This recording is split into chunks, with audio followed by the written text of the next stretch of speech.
Two questions. I'll answer both of them. So, stubborn crowd. I remember I was emceeing a wedding, and the groom's friends were just disturbing. Singing jam. I'm sure they were Commonwealth guys. They were just so much noise. And then, so you have to be creative and innovative. I went and found out when is dinner time, when is lunch time. And they said, oh, lunchtime is now. So I came and announced that, listen, it's time for lunch. We're going to have the couple go and serve themselves, after which, let's allow the groomsmen's friends, to go. They've been such a great audience. They were not that great, but I just had to get them to go and eat.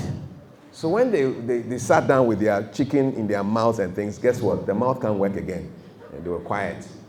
So I managed to sort that out by just engaging them.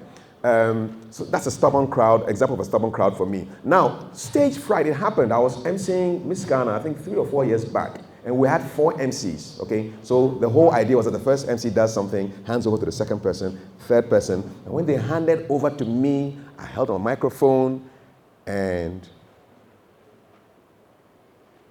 complete blackout, do so. So I'm there, and the crowd is expectant, they're looking at me, and I'm looking at them, and I'm screaming inside my head, Kafi, damn it, what are you supposed to be saying? And the crowd is looking at me, and then I remember that, silence also works. And I just start smiling, and then speak slowly. Okay? When you have a gap, just keep quiet. And then I said, use the whatever is happening to translation. I said, look, this silence that you guys have just heard is the kind of drama and suspense that will be created at the end of today's event when we find out who is this year's Miss Ghana. And I went and sat down. I said, phew. But you see, when you sit down don't let people know that you went through hell. Because people are watching you. And for you who speak, when you speak and you finish and you sit down, don't do that. Control yourself.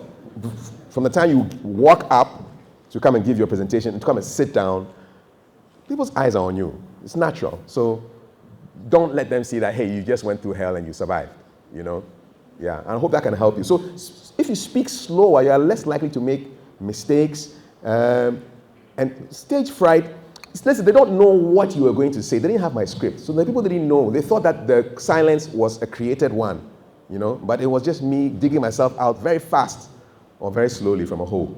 All right. So innovation, thinking on your feet, these are skills that public speakers need to have. Your equipment can fail you at any time. Things can happen. Your script can fly away, so you've got to prepare. Have it on your phone as well. It's happened to me twice. My phone went off, but I was able to go to my paper. My paper flew away, but I was able to come to my phone. The devils were out, but we prayed, and so they left. All right. So a few tips that I can share with you, Papa.